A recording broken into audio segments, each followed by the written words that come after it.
سامعین و ناظرین السلام علیکم ورحمۃ اللہ وبرکاتہ۔ میں ہوں شاہ عالم مقصودی اور آپ حضرات دیکھ رہے ہیں حسنی نیٹ ورک۔ آج 13 رجب المرجب کو میں یہ ویڈیو بنا رہا ہوں، یعنی آج مولائے کائنات شہنشاہ ولایت سیدنا مولا علی مرتضی کرم اللہ وجہہ الکریم کا یوم ولادت ہے۔ آپ تمامی حضرات کو میری طرف سے جشن مولود کعبہ کی بہت بہت مبارکباد۔ کنز العمال اور طبرانی میں ہے کہ تاجدار کائنات رسول اکرم صلی اللہ علیہ وسلم نے ارشاد فرمایا کہ جس کسی نے میرے علی سے محبت کی اس نے مجھ سے محبت کی، اور جس نے مجھ سے محبت کی اس نے خدا سے محبت کی، اور جس نے میرے علی سے بغض رکھا اس نے مجھ سے بغض رکھا، اور جس نے مجھ سے بغض رکھا اس نے خدا سے بغض رکھا۔ حضرت سیدنا امام حسین بن علی علیہ السلام سے روایت ہے کہ میں نے اپنے نانا محمد مصطفیٰ صلی اللہ علیہ وسلم کو فرماتے ہوئے سنا کہ ابو بکر اور عمر کو گالی نہ دو، بس بے شک وہ دونوں اولین اور آخرین میں سے ادھیڑ عمر جنتیوں کے سردار ہیں سوائے نبیوں اور مرسلین کے، اور حسن اور حسین کو بھی گالی نہ دو، بے شک وہ نوجوان جنتیوں کے سردار ہیں، اور علی کو بھی گالی نہ دو، پس بے شک جو علی کو گالی دیتا ہے وہ مجھے گالی دیتا ہے، اور جو مجھے گالی دیتا ہے وہ اللہ کو گالی دیتا ہے۔ اسے ابن عساکر نے اپنی تاریخ میں روایت کیا ہے۔ معلوم ہوا کہ مولا علی کی محبت ایمان ہے، علی کی محبت باعث نجات ہے، اور بغض علی منافقت ہے۔ اب منافق کی پہچان کیسے ہو؟ تو حضرت ابو سعید خدری رضی اللہ تعالیٰ عنہ سے روایت ہے کہ ہم انصار لوگ منافقوں کو ان کے حضرت علی رضی اللہ تعالیٰ عنہ کے ساتھ بغض کی وجہ سے پہچانتے تھے۔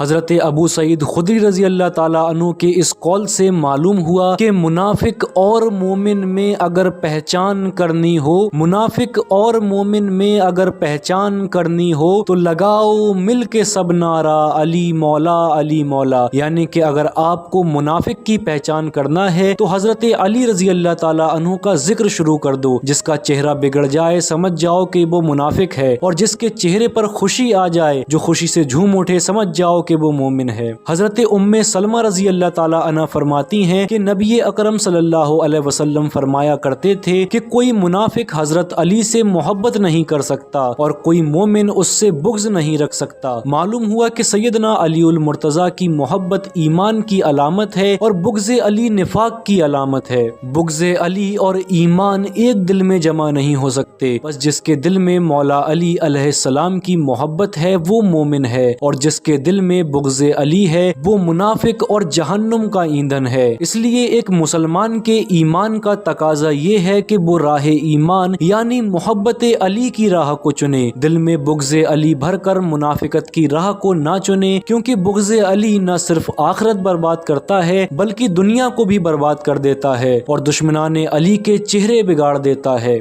نبی کے ذکر سے ملتی ہے روح کو ٹھنڈک، علی کا ذکر خون کو ابال دیتا ہے، پرکھ نہ ہو کسی کو اگر تو یا علی کہہ دو، یہ وہ عمل ہے جو شجرے کھنگال دیتا ہے۔ عزیزان محترم، یہ بات تو آپ سبھی جانتے ہی ہیں کہ ذکر مولا علی عبادت ہے، اور آج مولائے کائنات کا یوم ولادت بھی ہے، تو لہٰذا آپ کمنٹ میں اپنی حاضری لگائیے اور مولا علی علیہ السلام کی شان میں اپنا پسندیدہ کم سے کم کوئی ایک شعر ضرور لکھیے، اور ہمارے ساتھ جشن مولود کعبہ میں شامل ہوئیے، ذکر علی میں شامل ہو کر ثواب دارین بھی حاصل کیجئے، کیونکہ ذکر علی عبادت ہے۔ اللہ رب العزت کی بارگاہ میں دعا ہے کہ حضور نبی کریم صلی اللہ علیہ وسلم کے طفیل مولا علی علیہ السلام اور ان کی آل پاک کے وسیلے سے ہماری اور آپ کی ہر پریشانی اور مصیبت کو دور فرمائے، آمین یا رب العالمین۔ دوستو، امید ہے کہ یہ ویڈیو آپ کو پسند آئی ہوگی۔ اگر یہ ویڈیو آپ کو اچھی لگی ہے تو اسے لائک اور شیئر ضرور کریں، اور مزید ایسی ویڈیو دیکھنے کے لیے ہمارے چینل حسنی نیٹ ورک کو سبسکرائب کر کے بیل آئیکن کو پریس کر لیجئے۔ انشاءاللہ ملاقات ہوگی کسی نئی ویڈیو کے ساتھ، تب تک کے لیے خدا حافظ۔